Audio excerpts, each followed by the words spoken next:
Hi guys, welcome back to my channel. For those of you who don't know, my name is Anika. I've been on social media a lot more lately because I've been trying to improve my social media presence a bit for some of the things I'm trying to do. I really don't care for social media, to be quite honest, but gotta keep up with the times, right? Nonetheless, I've been on there scrolling a lot more lately, just trying to be more engaged or whatever. And one of the things I've seen a lot is just seems like a lot of people are dealing with a lot of emotional, mental, and financial, spiritual turmoil. Like they're dealing with some spiritual warfare. And not just on social media, but I'm also seeing it even in people I encounter in person. It just seems like a lot of people are dealing with a lot lately. And I know for me, over the past several months, I've had to deal with so much that a lot of people who even know me don't even know I've been battling this. And I thought long and hard about if I wanted to make this video, and I decided to make this video because I feel like it can help someone. I know for me, I definitely suffered depression and even suicidal thought because of, you know, I went through a sexual trauma and it was a lot to deal with. And somehow, some way, I'm still here and I'm still fighting day by day and battling it. But I thought, why not make this video in hopes that, you know, if someone is suffering, you know, some of the things that I went through, and even if your whole trauma is something totally different, if this video can help you find a way to heal and find a way to get back to yourself or get even better than yourself, then I feel like I've done my job. You know, I know not a lot of people want to talk about their issues, especially not on video, and, you know, make themselves so vulnerable to the world, because, you know, what I'm about to share is something that people can use against me. And you know, I thought about it long and hard, but I was just like, you know what, God has always protected me and God has always guided me the right path. And God has guided me to make this video to help someone out there. And I feel like if I can help one person, then I've done my job. So that's why I'm going to talk about this. And, you know, again, I'm sharing this information just for context before I get to the healing part of this video. And what I'm going to try to do to not make this video too long is I'm going to break down each part of this video in the comments, not the comment section, in the description section, so that if you want to skip to the healing part, you can. But I think it's important for me to just share context of why it was so hard for me to get over this situation. So last year, I suffered a sexual trauma. It was around mid-year last year. I was actually raped. It took me a while to even get to the point where I can say that I was raped, because for a while I was saying that I was violated. When it first happened, I kept saying I was violated. And this actually happened by someone that I know. It happened by an ex. And what made the whole situation worse was that I was actually 6 years celibate. So I actually was not having sex at all. And quite frankly, I've not slept around. I had only slept with that person and one other person up to that point. So it made the whole thing mentally even harder to deal with, in a sense. And especially being a grown woman, a 27-year-old woman getting raped is not something you typically hear every day. Granted, I've learned since this happened, like there's a lot of women that's been raped, a lot of women that's been raped or sexually assaulted or abused or something of that nature. Like it happens so much and nobody talks about it. And even especially in the Black community, it happens a lot. And everyone, it's almost like a silent epidemic, I want to call it. It's a silent epidemic that's killing Black women, because it was killing me for a while. And, you know, I didn't quite know how to talk about it, to be quite honest. But the point of the matter is, it's been a war trying to get to where I am right now. Like, it's been such a mental, emotional battle to get back to where I currently am, and even a spiritual battle, because at one point I'm like, why would God do this to me? Like, and for context, I've always, in some ways, I mean, you know, I have fun and all those things, but I've always kind of been a good girl in a sense, right?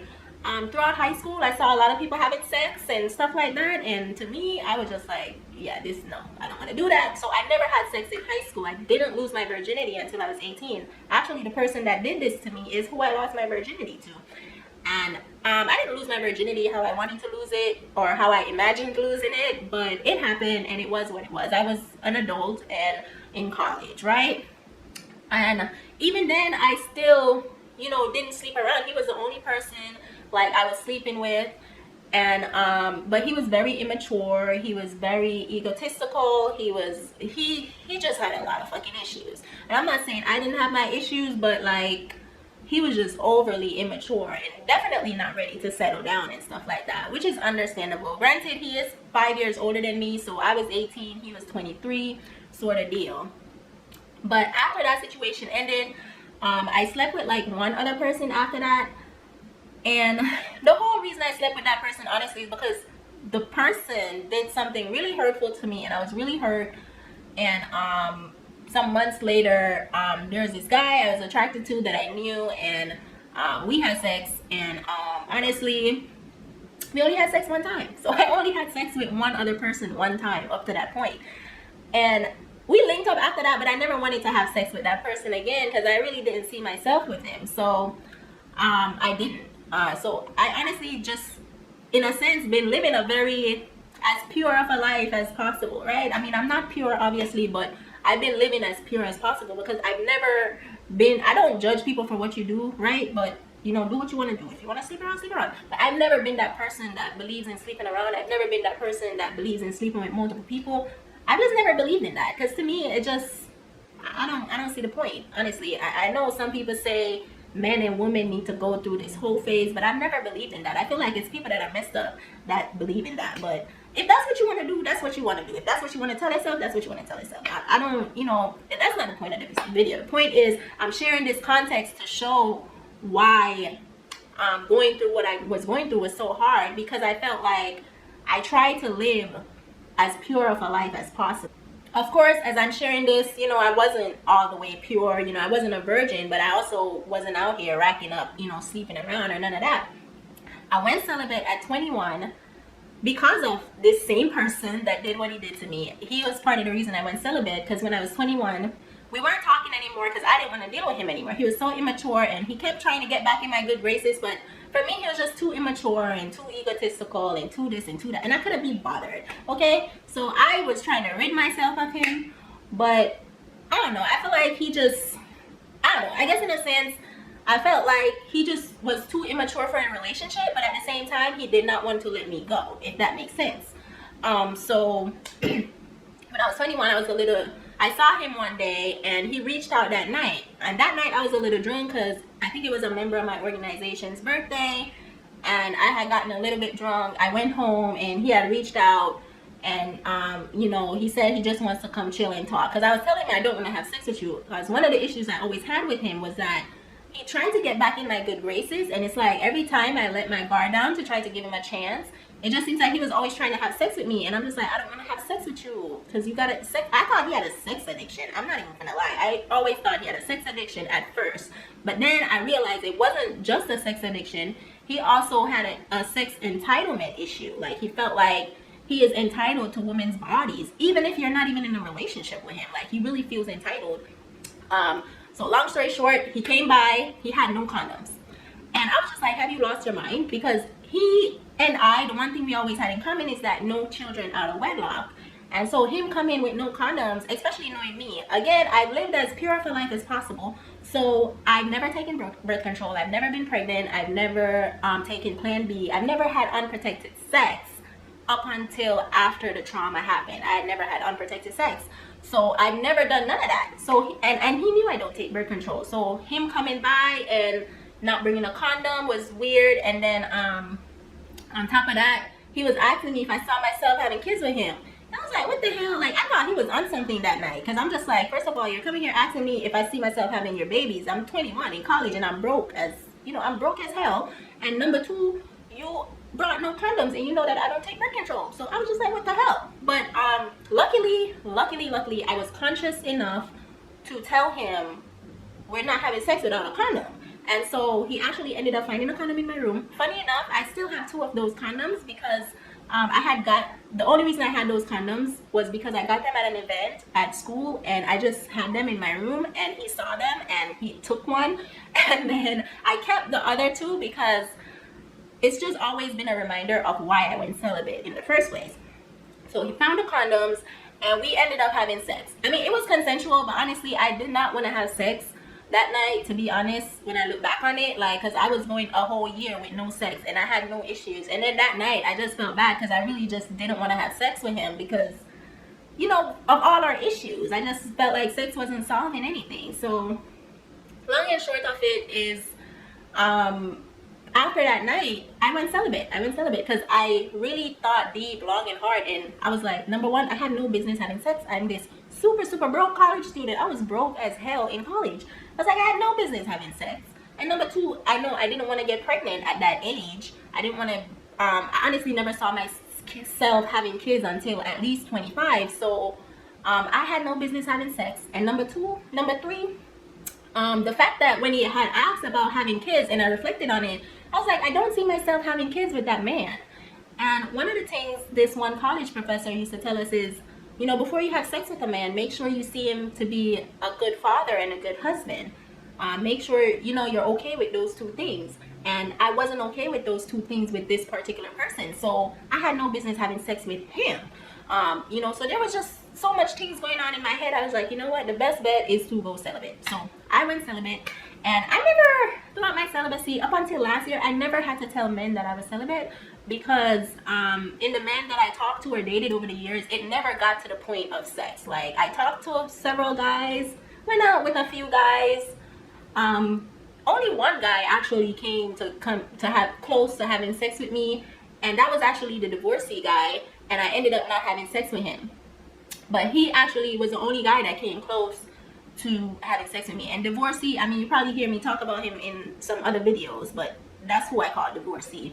But yeah, long and short of it, I didn't have sex with him though, so I maintained my celibacy. But I never had to tell any of those guys that I was celibate, except my ex. I did tell him because, so a part of why I blame myself for the situation is two things that happened in the past that made me completely cut him off. Because back in like 2017, I saw him at a conference, and at that point he had never done nothing that was like deal breaker-ish. He was just very childish, and I was just like, I don't want to deal with you because you're acting like a child. So at this conference, and I saw him, he was trying to get me to come back with him to, I guess he was staying at an Airbnb and whatever. I didn't want to go because I was just like, I don't want you to think I'm gonna have sex with you. And that's when I had told him about my celibacy. And I'm like, if I come back with you, I'm not gonna have sex with you, so I think you should go pick up one of the other girls. Because it seemed like his other friends were picking up girls that they were planning to have sex with. I mean, that's how guys were back in those college days. Like, they pick up girls and go have sex with them.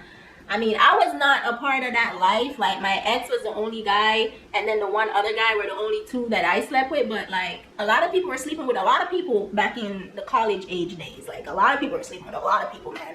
It was a lot going on. But nonetheless, I was just like, you know what, I'm not going with you because da da da da da. And he was like, no, he just wants to talk, he's happy to see me and catch up, blah blah blah blah blah.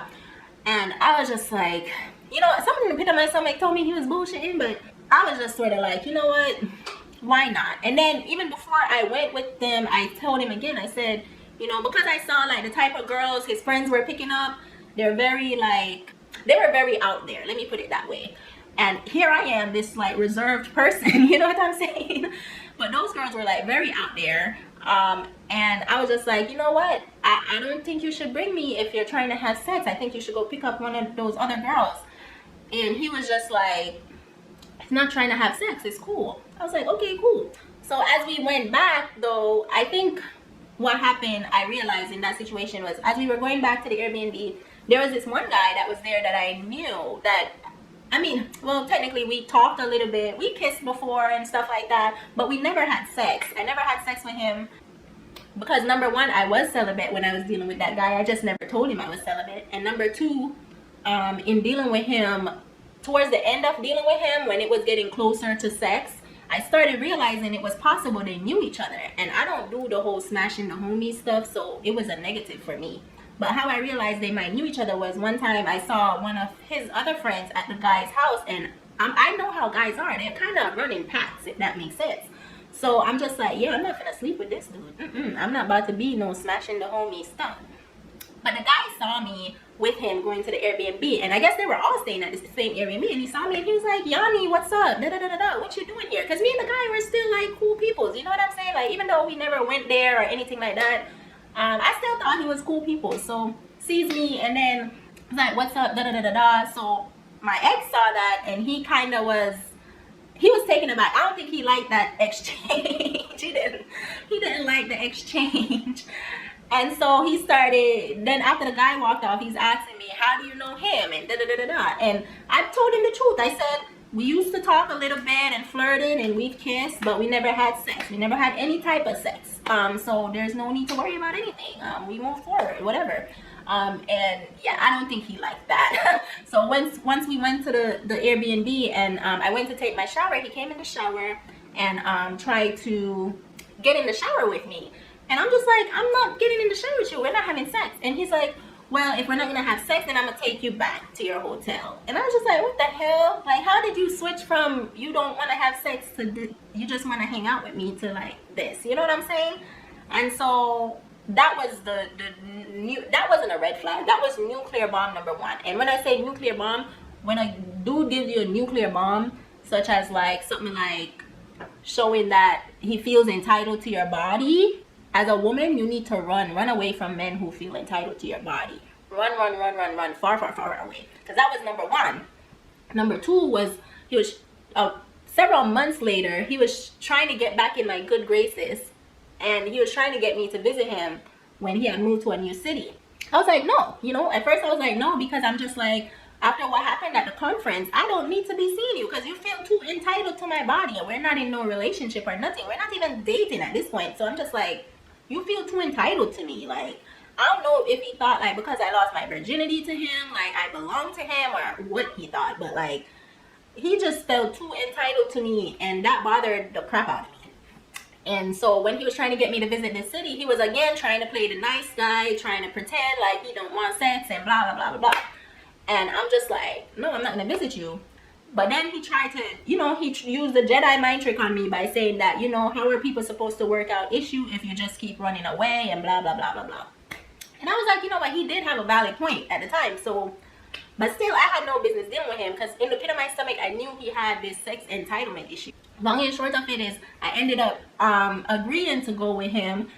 But I agreed only at the point that he agreed that sex is off the table. And at first, he agreed. Second time, I asked him again, he agreed. But something in the pit of my stomach kept reminding me of what happened at the conference. And so something in the pit of my stomach was just telling me he didn't change that much in such a short time. And he hasn't gotten therapy or anything. So I didn't feel like he changed.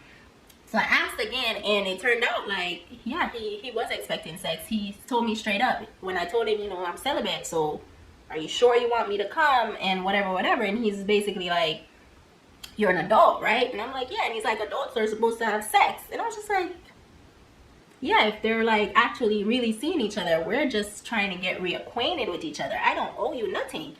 And even then, even if you are with someone, if you're married to someone, it doesn't mean that they owe you sex. I mean, of course they should. You know, that's kind of what they signed up for. But if they're not wanting to, they don't have to. And at this point, me and him weren't seeing each other. So I definitely felt like I shouldn't be giving him any type of sex. And long and short of it is, I ended up not going on that trip. I was really hurt. I blocked him from everything. When I was moving to California, I changed my number, everything. I was done with him because I was just like, that was enough nuclear bomb that I need. Like, he already has shown me 2 nuclear bombs. So I don't even be blocking people. Like, most the guys that I've talked to in the past, like, I've not blocked any of them except him. He's the only guy I've ever had to block because I just was done with him. So I blocked him and everything. And for 2 years, I didn't hear from him. And I mean, I was like, praise God. I was out here trying to live my best life, trying to get acquainted out here in LA. You know, thank God I had changed my number and everything, so he had no way to contact me. But somehow, some way, he got my number. He got my number. And late 2019, he reached out to me. I don't know how exactly he got my number at the time. I think he wouldn't share how he got my number. But somehow, some way, he got my number, reached out, and came with his sob stories. He finally admitted that he was childish and playing games and all this stuff. I mean, he actually sounded a little bit mature. But honestly, at that point, I was done with him. I didn't care for him like I used to. He left so much bad taste in my mouth because he had such a lack of respect for my celibacy. So he really just left a bad, horrible taste in my mouth. And I just couldn't see myself with him. So I should have just left it at that, right? I should have. And that's why I blame myself so much, because I was just like, I should have just left it at that. When he reached out to me, I should have just blocked his number and carried on with my life. Because honestly, I didn't really miss him that much at that point. I mean, granted, even though he like did those things, you know, he's never, in a sense, like he's never like cheated on me. He's never you know, done anything like call me out my name or anything like that. So I think stuff like that kind of made me okay with still having a conversation with him. But the fact that he never took care of his sex entitlement issue, that's why I should have just never entertained anything with him. But even when he did reach out to me, I think I had a little bit after that blocked him. And then we had started talking again a little bit during the pandemic. But I still never met up with him. I still wasn't comfortable meeting up with him. I think it's just in the pit of my stomach I knew. So how did we end up meeting up? Last year, in the beginning of the year, I was doing, you know, some self-reflection. You know, I was in a space where mentally, physically, emotionally, spiritually, financially, everything was going so great in my life. I was at a place where, you know, I was ready to start like seriously dating someone and potentially marriage and children and all those things. And when I hit my 27th birthday, like these were things I was thinking about. So we had started talking again, and I was okay. He had initially agreed to couples therapy, so I was initially okay with us working stuff out. But even though he agreed to couples therapy and I sent him the list of therapists, he never actually like tried to like go to the therapy.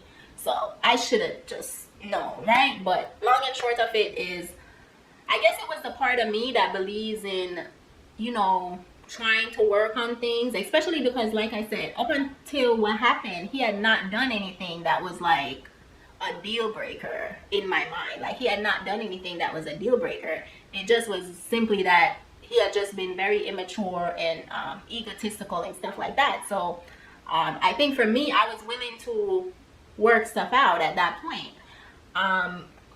But what had messed me up and where I should have known like just time to move on now is I started realizing he was always trying to keep conversation surface level, like talking about work and stuff like that, right? Like not trying to dig into deep conversations like family and kids and things like that. So the one time I tried, you know, bringing up the kids topic, because the one thing that never sat well with me, why I never felt like we could move forward, is because I never hear this man talking about kids. I've never seen him with kids. When the kids topic came up, he got real defensive. He didn't want to talk about certain family, kids and stuff. I don't know. I just got the sense he didn't get along with his family, which is fine. But like, I felt like he was the issue. I felt like he was the issue. And not just that, but just the fact that like, you can't ever answer. He couldn't ever answer questions straight. That was like another super red flag. And I should have just took those. I did actually take those things, because when he went off on me when I was, you know, trying to talk about kids and stuff, he kind of went off on me and he snapped. And he like, you know, I was telling him I don't think he acknowledged my feelings, and he's just like, well, the only thing you should feel is these nuts. Mind you, at this point I'm celibate and he knows this. I've told him, and it's just like, this is how he reacted to the whole thing. And I was just like, you got some serious issues. Like, I thought you went to therapy. Like, I thought he went to therapy. He lied. I felt like he lied about going to therapy. And so I told him to go get healing. And again, I don't normally block people, but I blocked him. And I thought like that would be the end of that. I was done. I even had a conversation with a friend after that situation. And I told her, like, I don't think we're a good fit for each other. And I think he got a sex issue that he needs to deal with. And he got mommy issues. He got too many issues for us to work at all. And he's not dealing with none of his. I mean, it's not the fact of someone having issues. It's like, because what I realize these days is that everyone has issues. Everybody comes with issues. It's just whether or not a person is dealing with their issues. And he was not dealing with his issues. He's just going through life thinking that just because he's leveling up professionally, that means that he's growing as a person. But it's just like, he just be hopping from woman to woman, yet he's always coming back to me, it seems. And mind you, I'm not been having sex with this dude, so I don't know why he keep coming back to me. And he's been going from woman to woman and nothing's fulfilling you. So obviously maybe you need to do your own personal self-fulfillment. That's how I look at things, because I don't need to jump from man to man to be fulfilled. I enjoy my life without a man or with a man. It doesn't matter, right? Nonetheless, I decided to block him after that, everything. And 2 months later, I guess he was trying to move out to California again. Because initially when he first had reached out, he was trying to move out to California, and then when he reached out again, he was trying to move to California. After I had blocked him again, he reached out from a different number. And honestly, I should have just left it at that, because I was just like, this dude needs to go get healing. There's nothing I can do for you if you don't go get your healing.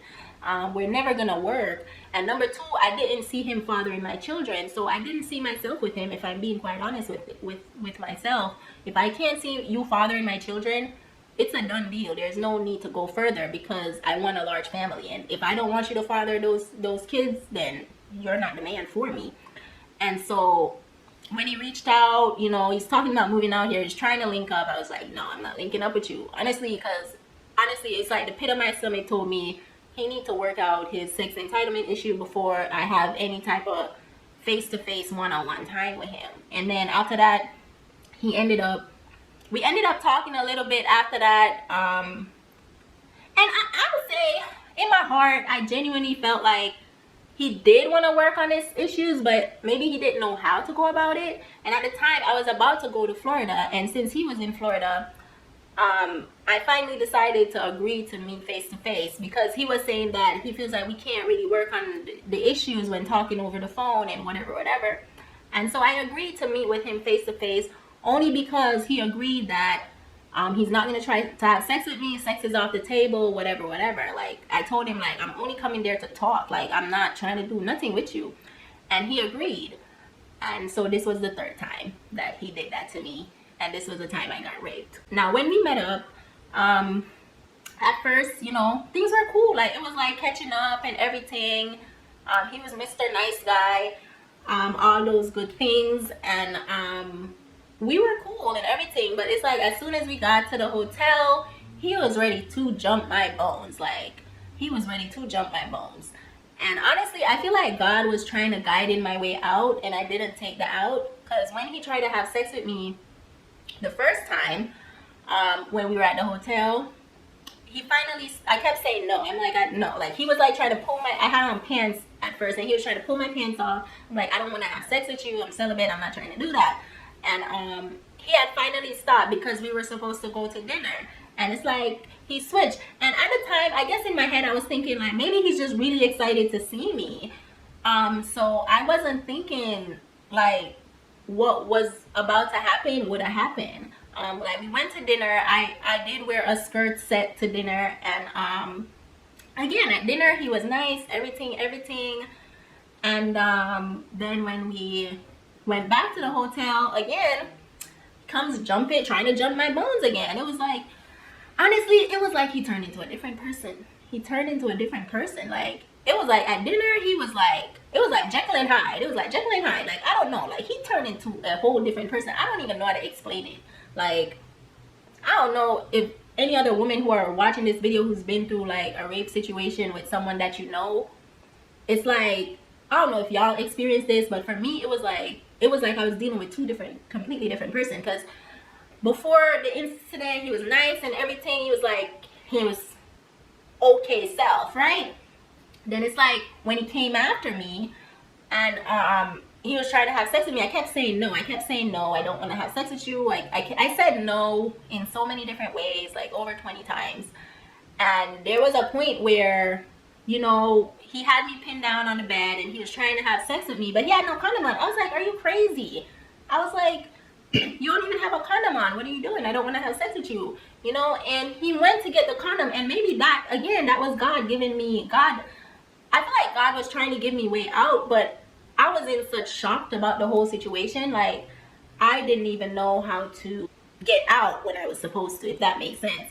And so that's why sometimes I sit and I blame myself for it, because I was just like, God gave me 2 times to get out, and I didn't get out because I was in shock. Like, I don't know. It's like, it's one of those situations, like, until you're in the situation, it's hard to know what you're going to do per se, because I think I was more in shock. I think if he was a stranger, naturally I would have ran, but because this is someone that I know, this is someone I care about, I'm just like, there's no way he's going to do anything, right? So he went and got a condom and came back, and I was like, what the hell? Like, he came back so fast. Like, I didn't even get a chance to get up and get out. And came back And he just, again, was trying to pin me down, that sort of deal. And I was just like, no, I want to do this. I've been celibate. If you care, I even told him, I said, if you care about me, don't do this. And I don't know, it's like the hardest thing to explain. Like, I really felt like he turned into a different person. It was almost like some kind of wild animal trying to hunt their prey. Like, it just seemed like he was not gonna leave. We were not gonna leave this hotel room until he got what he wanted. And it was scary. It was very scary. And the funny thing about this is, there was only one other time I went to a hotel room with a man, and that was in college. And I remember that time I went to the hotel with the man, because we were supposed to actually be going out. And I'm sorry, I'm kind of flipping back with this backstory, but there's a point to it, let me put it that way. Went to the hotel with this man. He was an older Jamaican guy, and honestly I thought we were going out to like eat or something, but instead he brought me to this hotel. And he bring me to the hotel. I was confused. I was so confused, like, because at this time I was like, you know, like, I'm this young cutesy college girl that don't really know much of the world, right? And I was confused, and he had alcohol and stuff, and I was just like, I'm not drinking that. I was like, what are you doing? And then he was like, he wanted me to touch him and kiss him. I was like, I'm not doing that. Like, what the hell?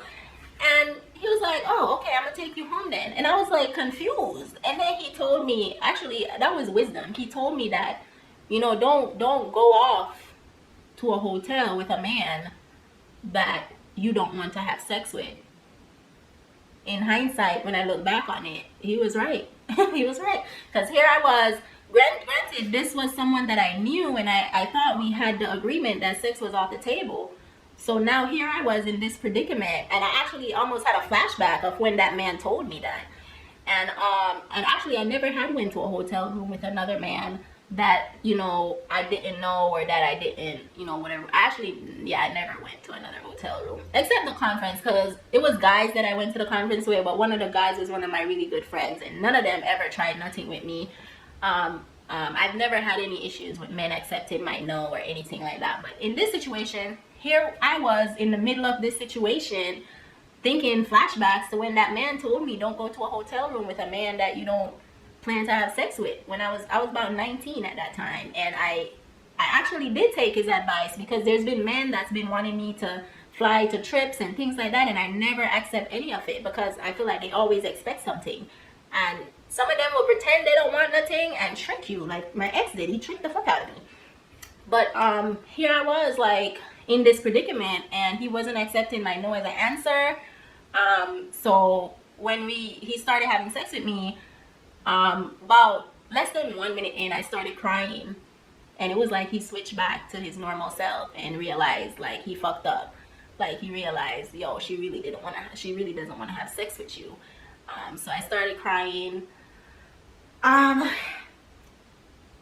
I don't know, his demeanor was like, he was like not really knowing what to do in the situation or what to say. And for me, I didn't quite know what to do or what to say either, because I was just crying and I didn't know what to do or say, because I was just like, did that just, you know, in my head I was sort of like, did that just really happen? And honestly, ever since that night, I've been trying to process the situation. I've been trying to process the situation. I processed it now, but like when it first happened, I didn't know what to do. I didn't really know who to talk to about it. I didn't know if I wanted to even call it rape, because I'm just like, I didn't really want to, almost in a sense, protecting him by not wanting to call him a rapist. I didn't want to call him that, so I kept saying I was violated to myself. I kept telling myself I was violated. About 3 days after the incident, I had tried to call him to talk about it, because I was like not knowing how to deal with it. And I had caught COVID. Mind you, the whole pandemic, I never caught COVID. And all of a sudden, this happened to me. I caught COVID. And on top of that, a few days later, someone from college that I was cool with passed away. I was just dealing with a lot. And I tried to talk to him about the situation. And he didn't want to talk about it. So I pretty much just left him a long voice message explaining how I felt about the situation. And he never acknowledged it. He never denied it. He just like, I don't know, I felt like he went blank. Like he didn't know how to respond to the situation, and I didn't know how to process the situation either. So it's just sort of one of those things like I didn't quite know what to do in the situation. I didn't know if I should talk to anyone because at the time we were still talking to each other. But he didn't want to talk about the situation. So it was just like I didn't quite know what to do or who to talk to. And I'm dealing with a death. I'm dealing with like COVID, and I didn't know what to do. I thought I was going crazy. I felt dead inside because the night when I tried to talk to him about it, he told me he's going to sleep. And I felt like I never felt so dead inside before because I didn't know what to do. And I was trying to process it for like a whole month. I was trying to process it by myself. I was trying to deal with it by myself. I'm dealing with COVID. I'm dealing with the death. I'm dealing with all these things, and I just became lost. It's like I lost myself, and I didn't know what to do. I didn't know how to find myself back. I felt mindfucked. I was like mentally gone from the world. Like it was like I was alive, but I wasn't alive. It was like I died and was walking around like a zombie. Like that's how I felt. Like I was trying to make it day by day, but like I didn't know how to deal with it.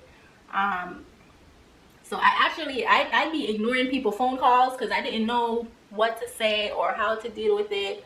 I was like ignoring people's phone call. I didn't want to really talk to anybody. I didn't know what to do. It wasn't until a month or so after the incident, we had finally stopped talking to each other. I decided to stop talking to each other. And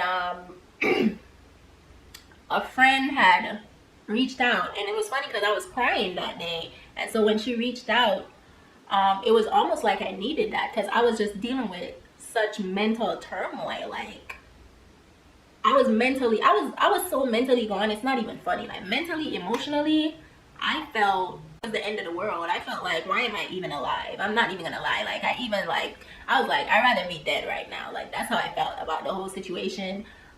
Cause me being like celibate for 6 years and everything, and then to lose my celibacy the way that it was taken, like I didn't know how to handle it. Like I just was kind of going day by day.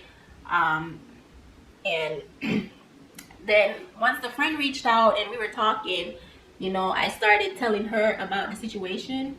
And for the first time since it had happened, I felt like such a weight was lifted off my shoulder. Like for the first time I felt like okay again. Like for the first time I didn't feel dead again. Because for a whole month I literally just felt like a dead person walking. Like I'm just like, I might as well be dead. Like looking back on it, I'm just like, I don't even know how I made it out that. It was nothing but the power of God. Honestly, it has to be nothing but the power of God how I made it out of that. Because I don't know, I had so many thoughts running through my head. Like, how do you get raped at 27 by someone that you know? And not just someone that you know. It's like someone that you almost knew was capable of this. Like, I almost knew he was capable of it because of our history. And, I didn't listen to myself. And so that was also the part that was messing me up. Because sometimes when you go through stuff, it's one thing if something just randomly happens. But when it's something that happens and it's like the signs were there that he's capable of this, and you still put yourself in a position where something like that could happen, that's where it's like I took accountability for it and stuff like that. He never apologized for it, but he also never denied it. So that also made it more confusing because honestly, I wanted to talk to him about it because I wanted to see where his head was at when it happened. And I thought like that would help me better process it. I really wasn't trying to press charges against him because honestly, in my heart, I honestly truly feel like he almost did turn into another person. And I don't want to give him an excuse or anything like that, but I almost do feel like he didn't mean to do it because he did stop when I started crying and he realized what he was doing. He stopped. So I never pressed charges or anything because I kind of felt like he realized like, oh crap, she really didn't want to do it. It's almost like he didn't realize like my no really meant no. Even though I said no like over 20 times and I kept saying no and all those things, it's like he didn't realize it until I started crying. And so I felt like I wanted to talk to him about how he felt about the situation so that I could better process it for myself because I just didn't know how to make sense of it. I just it's like on one hand I was blaming myself, on the other hand I'm like, how could he do that to me? On the other hand, it was just like, I don't know what to do, because this is someone I cared about and everything. So it's just like, it was so much. And then I had no one to talk to. I felt like, I mean, I sure I could have told somebody, but I didn't feel comfortable at that time telling anyone, because I was trying to process it myself. So I'm just like, how do you tell anyone about something that you yourself are trying to make sense of? So the first time was when I started talking to a friend about it, like a month after, and I let it out, and I was crying and I was letting it all out, and it felt so good. So that's the first phase, I would say, with healing from a sexual trauma or any trauma, is it's okay to talk to somebody. Because honestly, that day when my friend reached out, it's a good thing she reached out, because I'm not even gonna lie, I was having all types of crazy ass thoughts. Like, I was like, I should go savage on these mofos. Like, I should go savage on these men. And honestly, looking back on it, I don't need to go savage on men, because I've never had an issue with men accepting my no. Like, he's the only man throughout, you know, my whole, at least as far as I know, that like my adulthood and teenagehood, that ever couldn't accept my no. Like, every other man that I've ever said no to will, you know, happily accepted my no. So this was the first time I dealt with a man that couldn't accept my no. Usually, like, there's some guys, of course, you have to say no a few times.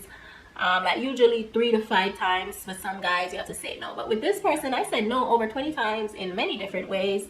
And we had already agreed that sex was off the table before I got there. So I didn't know why he thought like sex was an option. I didn't even know why he thought like I'd be joking about this. You know what I'm saying? So the first step I'd say is just talking to someone. And it doesn't have to be a friend or anything, but like even a therapist. For me, it was like I kept throughout the first month of it happening, I kept reading stuff online about it. You know, I kept reading stuff about women who are in the same situation where they actually got raped by their boyfriends or their husbands or stuff like that, because I couldn't make sense of it. I just was trying to make sense of it. I knew I was raped, but I didn't know how to make sense of the rape, especially because of his reaction to the whole thing. And the fact that once he, you know, within 1 minute in, he stopped when I started crying. So it's like, it almost, in my situation, it felt like he almost didn't mean to rape me, but he did. So it just was like, it made it even harder to process. You know, and then with me, like, feeling like, damn, like, that's how I lost my celibacy. Like, you know, I've held on for my celibacy for so long because, you know, I wanted to, when I did break it, you know, I wasn't waiting till marriage, but I wanted to break it with someone that I felt like I could see myself with. I could see being a father to my children. Because, you know, every time you have sex, in a sense, it's a risk. It's a risk that you could get pregnant. And in all of that, trying to process all of that and how it was taken from me, it made me even feel worse. You know, I feel like, I almost felt like if I was already having sex, it wouldn't have felt so bad. But the fact that I literally been out here not having sex with nobody, not doing nothing, and for that to happen to me, like feeling like I've been living as righteous as I possibly could. Granted, I've, you know, had hiccups or whatever in the past, but like I've been living as righteous as I righteously possibly could, and for that to happen, it was a lot. And I felt like at one point I was blaming God. I was like, God, how could you let this happen to me? How could you this? How could you that? But honestly, God tried to get me out of the situation. Even when it was happening, twice he tried to get me out. Because when he first tried, before we went to dinner, that was my way out, right? And then when he went to get the condom or whatever, I mean, it was quick, but I probably had enough time to run out the hotel room. But I don't know, I was just in so much shock that I didn't even know how to respond in this situation, because this was someone that I knew. I think maybe if it was a stranger, I would have known, you know, I would have reacted different to a stranger, obviously. But when it's like someone that you know, I'm just like, what is he doing? I was confused. But the first step, again, I'm sorry, I feel like I'm blabbing a little bit or venting a little bit, but the first step is just really talking to someone. And the first person I talked to was a friend. I think I talked to a cousin after about it. And I've talked to only a few other people about it after that. And it seems like a lot of women have faced sexual trauma and had to deal with it by themselves or with a therapist. Like, a lot of women are silent about it. And it happens so much in the Black community. It's just like, it almost opened my eyes, because you know, you always hear about stuff like this, and you know, they had the Me Too movement and everything. But you know, you can only essentially go by what people say when it's not happened to you. And then when it suddenly happens to you and it opens up your eyes to even a lot more, you're just kind of like, what the fuck kind of world are we living in? Like, what the fuck kind of world is this where this is so normal that so many women has gone through this? But nonetheless, I'm not trying to keep blabbing, but first step is like talking to someone about it. For me, it was the friend that I spoke to helped a lot. And you know, throughout the time of when it happened, I kept looking online and seeing the sexual abuse hotline, and I was scared to reach out to them because I was like, I finally have to face the fact that I was raped. I think for the first month, it's like I knew I was raped, but I almost couldn't face the fact that I was raped. And so I kept looking at the sexual abuse hotline throughout the time as I was trying to process it, but I never reached out until after I spoke to the friend, and I finally reached out to them. And I think it was like 3 weeks after that, they finally got me with a therapist, and it's been a wonder. Honestly, I don't think I would be where I am right now and back into my, I'm not even fully there yet, to be quite honest, but back into the mental space that I was prior to the incident. I wouldn't be where I am now had I not been working with a therapist, because when the incident happened, on top of having COVID and then losing somebody, it was like I lost motivation for every single thing. So it messed me up a lot. Like, there was a lot that I was working on prior to it happening, and then it's like once it happened, I went on a standstill, because I literally, like, when I'm telling y'all I felt dead, I felt like a dead person walking. So it's like I wasn't really getting anything done. Like, even my YouTube, I was supposed to start back my YouTube since September. I didn't start it back until November because I was trying to process this whole thing. So that had me push off stuff, you know what I'm saying? And not just YouTube, but other things in my life I had to push off because I was trying to get my mental back on track, my emotional well-being back on track. I was dealing with inner turmoil because the devil was at work as well. The devil came at work. The devil comes at you when you're at your weakest, right? And the devil was coming at me, okay? Because the devil was trying to take me off my path. Once I started with the therapist, that's when stuff started getting back a little bit on track. I started with the therapist. I started back going back to the gym. I started back talking to people again regularly a little bit. And then I had met someone. Well, let me say this first. The devil gave me an offer. The devil gave me an offer. And this is something you face when you go through, I feel like a lot of people face when they go through turmoil like this. And I think this is when you come to a crossroad, and this is when a lot of people either go the path of God or the path of the devil. And oh boy, the devil was tempting me because he had money and bling and everything. Like, the devil was tempting me. So I'm there like, you know, living life, trying to get back on track, trying to get my mental back on track. And the devil came with this offer. Then at the same time, here comes God with his own offer. But God's offer wasn't as pretty as the devil's. The devil came with money and bling and essentially the lifestyle that most people would want, right? God came with a simple thing of what lines up with my morals and my values, and it's not as fancy and it's not as pretty, but I knew it was from God. And it's normally something I would not even think about. I naturally go the way of the moral value way, but because of what happened to me, I'm not gonna lie, I thought about going straight savage on mofos. Like, I thought about going straight savage because I'm like, what has being a good, you know, a good girl or whatever it may be gotten me? It got me raped. So I was like, you know what? Maybe I should go this route and start messing up these men's lives. Like, I really thought that, and I decided against it. I went with God's offer. I'm not saying it didn't come with its own problems, but I'm happy I went that route because it kept me on track of my purpose, of what God wants me to do in this world. And so I went with that offer, and it was a guy I met, and ideally, honestly, he lined up very well with what I want in a man, with what I want in a father for my children. At least it appeared that way. All those good things. The devil's offer wasn't quite the same. The devil's offer didn't line up with anything that I want, but it was flashy and it was fancy, and I mean, I would have been living a supposedly good life, but I decided against it. Went with God's offer. But the problem was I'm still dealing with and processing my rape at that time, because I had just started therapy, prior. And honestly, I remember before I even started therapy, there's like 2 guys that had interest in me that I kind of had interest in, and I told them that I wasn't in a space to be even dating or seeing anybody.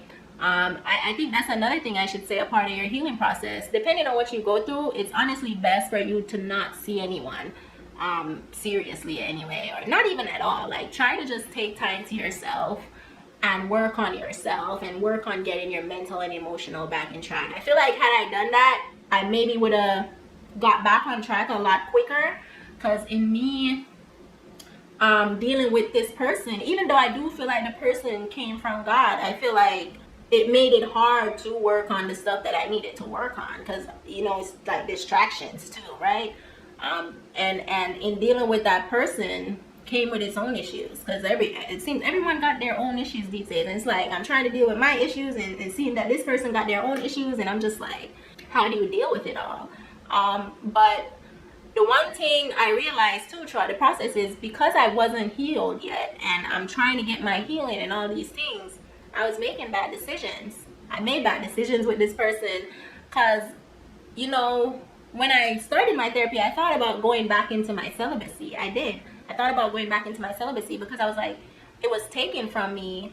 I didn't give it. And so I never wanted to break it to begin with. So I thought about going back to my celibacy, but when me and this person hit it off, I didn't go back in my celibacy. Let me put it that way. And I also was making bad decisions. Like, for the first time, I almost could have got pregnant. And this is why I think it's so important for people to heal, again, before you get involved with anybody.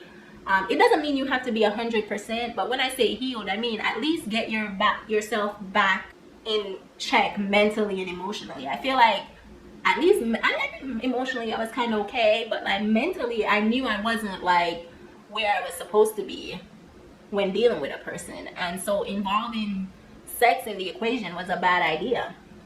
And I had unprotected sex for the first time in my life, and a lot, I feel like, has to do with the trauma that I was going through. Because if you know me, right, you know me as a person, I don't make irresponsible decisions like that. I don't ever make irresponsible decisions like that. I mean, I dealt with my ex in college, and we never had unprotected sex, because I was not gonna allow that to happen. You know what I'm saying? And so in this situation, I allowed unprotected sex. I allowed unprotected sex for the first time in my life. I mean, the first and only time. And thankfully, he didn't go off in me. I don't know who's watching this video, but you know what I mean by that. And so I didn't get pregnant, thankfully. But I'll say though, with me, it's like, even in my time of turmoil, I still was making conscious decisions, because in me being okay with sleeping with him, I was almost pretty certain he would be a good husband for me, but I was almost certain that he would be a good father to my children. So for me, it was like, at the off chance that I got pregnant, I thought like he would be a fine father. So even though I was like technically, and this is also why I feel like he came from God, because there was another person that I say that came from the devil, right? And I feel like if I ever went that route and got pregnant for that person, I don't think I would want that person fathering my children at all. But the path that I went, even though I was making bad decisions, it was like God was still with me, if that makes sense. And if you're going through something, the best thing I can say is try to find God. It sounds crazy. I mean, you don't have to be super religious. I'm not a super religious person. I've always tried to live right, and I think I mostly live by the Bible, but I say try to find God, because he's not going to lead you wrong. I mean, in me making the decision to go with this person, even though I almost got pregnant and I was terrified, like for 2 weeks of waiting for my period, I was literally terrified. Like, I was so terrified, because I'm so against kids out of wedlock. I am so against kids out of wedlock. And so that's why I've never had unprotected sex, and that's why, I was celibate for so long, because I'm just like not trying to get pregnant out here. And I mean, if you're okay with that, then cool, but it's just not something I want for myself. And especially for me, like coming from broken home, and then also like me, I didn't have a role model of a father. And for me, it's like, I know I want that for my children. So, in dealing with this person, I at least like felt like he would be that, so when, I made the decision to have unprotected sex, as much as I was terrified, it was like I was at peace as well, if that makes sense. Because I was like, you know what, even though I don't want to be pregnant right now, because like for me, I didn't want to be pregnant, not just because we weren't married, and I don't think we were at that place yet, but also just the fact that like I wasn't in the mental space to be getting pregnant. So I was kind of praying that I wasn't pregnant, but at the same time I was at peace with that. At the end of the day, I knew that I felt like he would have made a good father, and regardless of if things were to work out or not, I felt like we would have co-parent just fine. So in the midst of my craziness, God was still guiding me by making sure that even in the bad decisions that I was making, once I decided to go with God instead of the devil, in the bad decisions that I was making, he still was like making sure that either way I would have been okay. But I think for me, I've not had unprotected sex ever since. I've only had sex with that guy since the incident. And I mean, he's dealing with his own stuff, I've got my own stuff going on, so we've actually not even like been like seeing each other consistently or none of that. But I learned my lesson. No more, unprotected sex. I was too terrified. I'd almost never been so scared for 2 weeks in my life, because I was so scared. I was like, damn, like I've always preached and been about no unprotected sex, no this, no that. I've always preached about this, and it's just like something traumatic happens to me and I make such a bad decision. And it was like in going through something like that made me start realizing how quickly your life can change by one like bad thing happening to you, and you can start making bad decisions to the point like the path that you set out for can change. And it's not to say that me and the guy couldn't have worked out, or like we wouldn't have been fine parents and things like that. It's just simply the fact that in me wanting to push that people should not have children out of wedlock, how can I push that if I myself was to have a child out of wedlock? You know what I'm saying? Like, how can I push that when I myself, I feel like I have to be an example. And I think possibly that's why God spared me in a sense, because God knows my heart was right. Like, God knows I mean well, and God knows all these things. So I think in me not finding God, but me like just talking to God, I feel like I already had God. It's just that perhaps I didn't listen to him with my ex. Like, I didn't listen, because the signs were there that this was a dude who could just take sex from you if you're not careful. And so the signs were there for that, and that's a very dangerous thing. There are certain red flags. Everyone comes with red flags, but there's certain red flags that are nuclear bombs that you shouldn't mess with, and God will show you those nuclear bombs. And in him not taking care of that sex entitlement issue, I should have listened to God, because God gave me signs, and God showed me, and that's why I wanted to rid myself of him for good.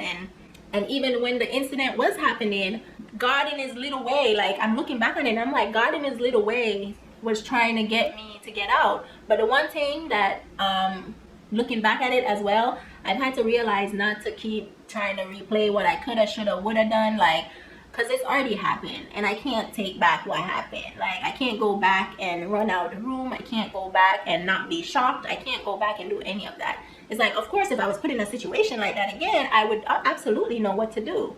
But like, it happened already. That particular situation happened already, and it's like I have to just live with it and move on from it.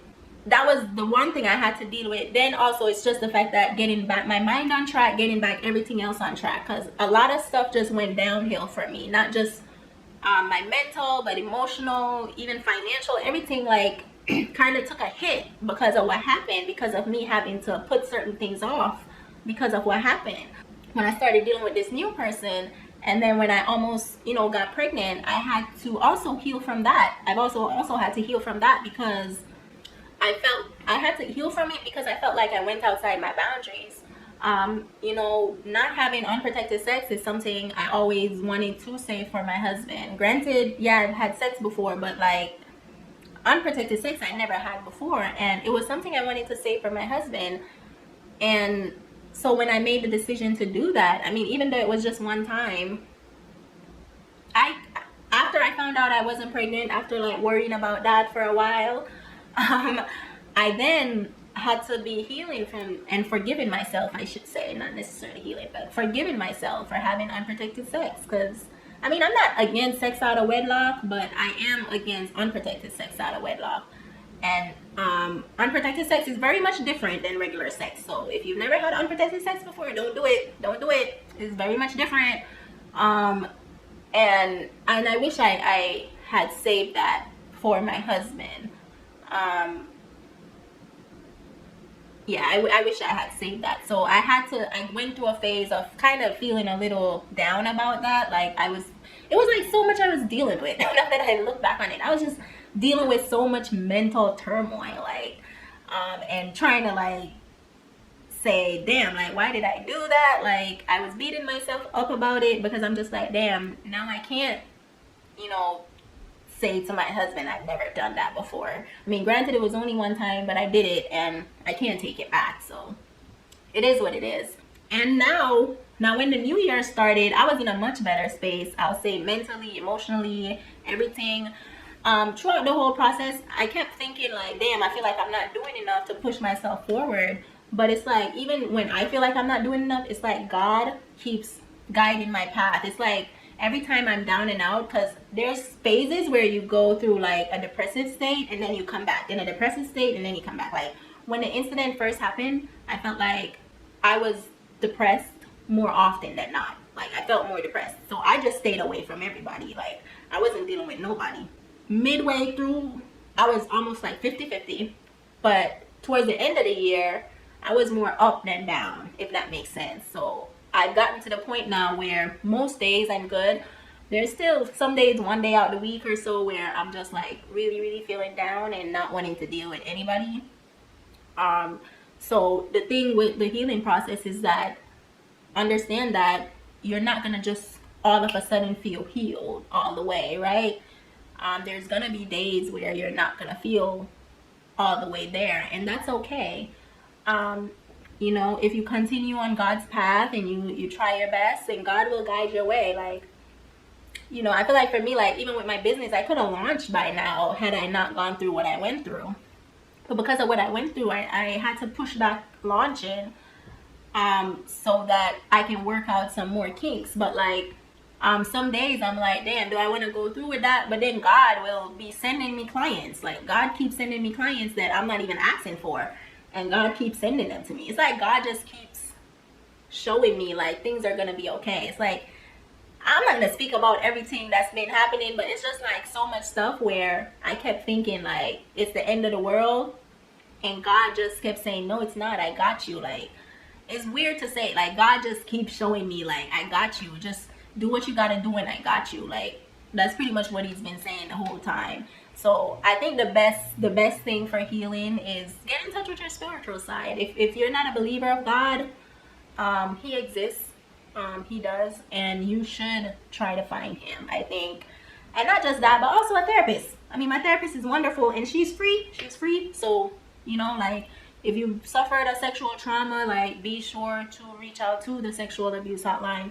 It does sometimes take a little while. Like I think it took 3 weeks for me to get my therapist. So it does take some time for them to match you with somebody. But she's been wonderful for me. Like I don't think I would be where I am right now if it wasn't for my therapist and God. Like I would not be where I am. Like, I mean, God is one part of the equation, but actually actively getting help is another part of the equation. Yeah, it's been a wonder. Like she's been wonderful. She's been helping me get my mind back right, and not just get my mind back right, but just get back on the track that I was on. Because I'm telling you, life was great. Like life was going great before everything happened. It's like everything happened and I felt like life went to shits. But now I'm looking at everything, I'm like, life didn't go to shits. I just thought it did because of what I was battling. But I'm looking at my life now and I'm just like, things has been going up and up and up. Like slowly going up and up and up, but things has been just going up and up and up. And I keep beating myself up about what happened, but it's just like, why am I beating myself up when God is showing me that he got me? Like, he's been getting me, like he's been guiding my path. Even in bad decisions that I made, I made nothing to harm anyone. Like, I've not made any decisions that would harm anyone else, but I definitely made decisions that could have harmed myself. And God keeps putting me back on track and putting me back on track and guiding me back on track. So yeah, I mean, if you're going through something right now, I just want you to know that it'll be okay. And it's not an easy process, because you're gonna have those mental turmoils. You're gonna have the devil testing you, especially when you're at your lowest point, right? You might have suicidal thoughts, you might have suicidal thoughts. And I definitely highly recommend talking to someone. Like, don't hold it in to yourself. Like, that's actually the worst thing you can do. Like, the 1 month I spent holding everything in to myself was the absolute worst thing I could have did, because I thought I was going bananas. Like, I was like, I'm a dead person walking. I'm a zombie. But it's like, once I let everything out, I didn't feel like a zombie anymore. I felt like a person again. And the one thing I'll say about the situation is, even though like it's probably the worst thing that's ever happened to me, I mean, I've had a lot of shit happen in my life. I'm not even gonna lie. Funny thing is, this pastor told me, he said, sometimes God puts you through things because he knows you can handle it. I'm just kind of like, God has a funny way of working. But then he also said, sometimes you get put through things so that you can talk about it. Because had I not gone through that, I probably would never be making a video about sexual abuse and depression and granted, I have had my battles in the past, but never to this extent. Like, this was the first time I felt like I'm mentally fucked. Like, this was the first. I've had bad stuff happen, but never to the point where I felt like. But I don't know. It still wasn't to this extent. There was one time where I went through something and I went away from the world, but it was so short term. Like, it was super short thing. It didn't even last 3 months or anything like that. Not even a month. I don't think it lasted. It lasted just a couple days probably, where I went through something. But I feel like this is the first time where I didn't know if I was gonna come out of this okay. I thought like, I'm gonna either go savage, I'm gonna end up dead, I'm gonna end up out in the streets. I didn't think I would actually be back to almost where I was. Like I said, things were going great prior to everything, and I feel like I'm almost there again. I'm not all the way there, but I feel like I'm almost there, and I never thought I would get to this point. So the healing process is not easy. I'm not gonna lie to you and tell you that it's easy. It's not. You're gonna have up and down, roller coaster ride. It's gonna feel like you're never gonna get out of it. You're never gonna get back to yourself, but I promise you, you will. If you just follow God. If you're faced with a crossroad, look at it and ask yourself, which one lines up to your moral and values, and which one just looks flashy and pretty, right? Always if you go with the one that lines up with your moral and values, I almost guarantee that's the one that goes with God. And if you follow God's path, then you'll be fine. You'll be fine in the end. Things will work out how you imagine it will work out. Let me put it that way. Yeah, because after everything I went through, I'm still in shock to where I am right now. I'm still in shock in how I handled it all. Because even through everything, like, I still didn't treat people bad, even when I was going through what I was going through. Like I said, there's gonna be people who watch this video and they're gonna probably hit me up like, oh my God, I didn't know you were going through all of this and da da da da. And because it's like I'm one of those people, like, I don't put my issue off on people. I always just sort of figure out a way and deal with it. I've always been that way my whole life. I've always just dealt with my issues one way or the other. This was no different. I dealt with it as best as I knew how. The only thing, I don't regret anything, because everything happens for a reason, and I feel like either way I'm on God's path, so I can't regret anything. But the one thing I'd say is, when it did happen, I wish I had talked to somebody.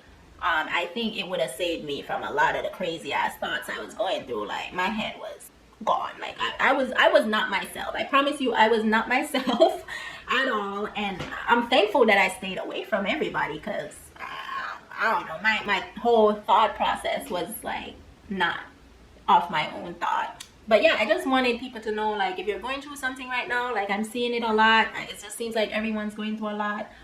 I'm sorry for the long video, but I just wanted to take you guys through my process a little bit. And I probably share too much information, but I feel like it can help someone. I remember I had made a post and someone said how they had a child was because they were going through something and then they got pregnant. And the funny thing was, that was like weeks later. I feel like that's when I almost got pregnant. And it was crazy to think. I was thinking about that and I was like, damn, she was so right. Like, when you are going through stuff, you do make decisions that you wouldn't have normally made. That's why when you're sane enough to make the right decisions, always go with God. Because if you always go with God, even in times where you make bad decisions, God will guide you back on the right path, if that makes sense. Like, so yeah, definitely when you're in your sane mind, make the right decisions. Because I don't know where I would be when I was faced with this decision of God and the decision of the devil. I don't know where I would be had I went with the devil. I probably wouldn't have been back on YouTube. I probably would have been one of these savage women out here. Honestly, I would have been. So I'm happy I didn't go that route because I have my inner peace back. I have my inner peace. I don't think I would have ever been at peace going that route because that's not me. That's not me. That's not who I am. That doesn't line up with my morals. It doesn't line up with my values. And I feel like when a person is not going with things that line up with their moral and values, you'll always have like a little bit of inner turmoil. I'm not going to say, even when I went with God's path, honestly, I should have stuck back to my celibacy. And I didn't, which I know wasn't of God. God wanted me to go back in my celibacy. That's why my ass almost got pregnant. And I don't mean to make joke of the situation. It's not a funny situation, but sometimes you gotta just laugh at shit that you've been through because, I mean, you get one life to live and you can't live it being sad the whole time and living in sorrows. You know, seeing people pass away at such a young age, it made me realize that even though I went through all that I went through and everything, like, you have to, like, be thankful for the fact that you're still here to fight another day, right? You're still here to do whatever it is your purpose is. And you know, maybe my purpose is to reach somebody who has gone through something like this and help them get out of that situation. You know what I'm saying? Help them find a way to fight out of the situation. But to sum it all up, just find God, seek a good therapist, and know that it's all gonna work out in the end as long as you follow that path. As long as you follow that path, everything will work out how you want it to work out. Of course, you're gonna then have to put in the work. You can't just lay around and do nothing. Once you get your mental back in check, then you definitely have to put in some work. But you know, just keep fighting. Keep fighting.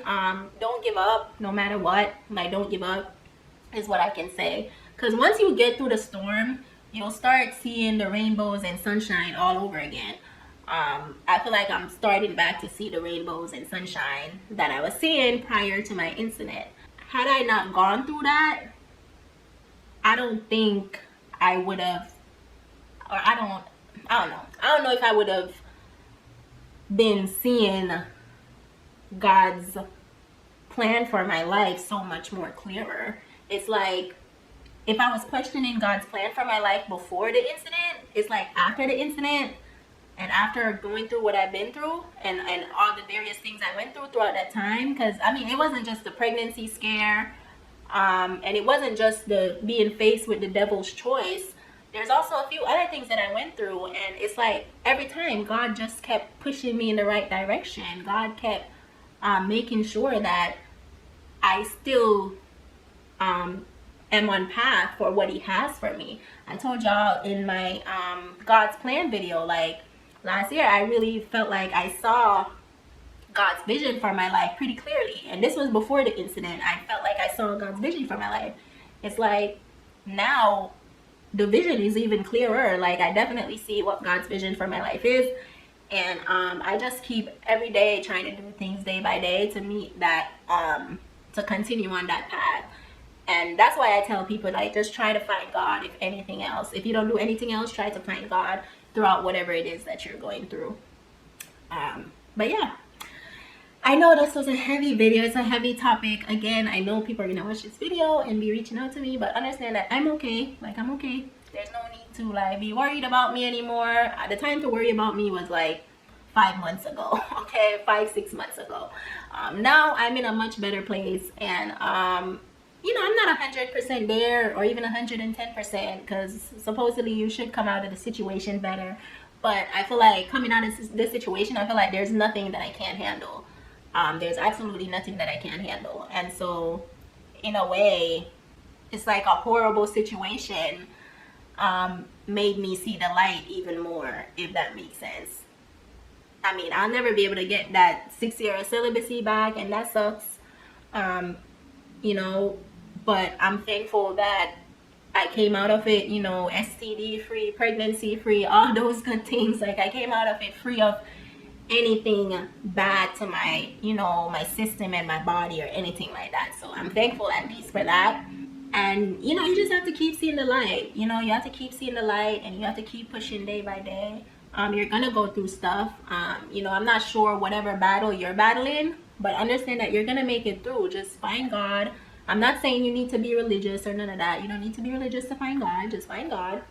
Listen to him. Follow his path. When you're faced with a crossroad, go with the path of your moral and values. That path will lead you to God.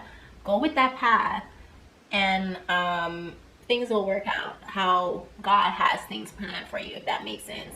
Because I think he has a plan for us all. And if you follow his plan, then things will work out. But I want to thank you guys so much for watching, and I will see you in my next video.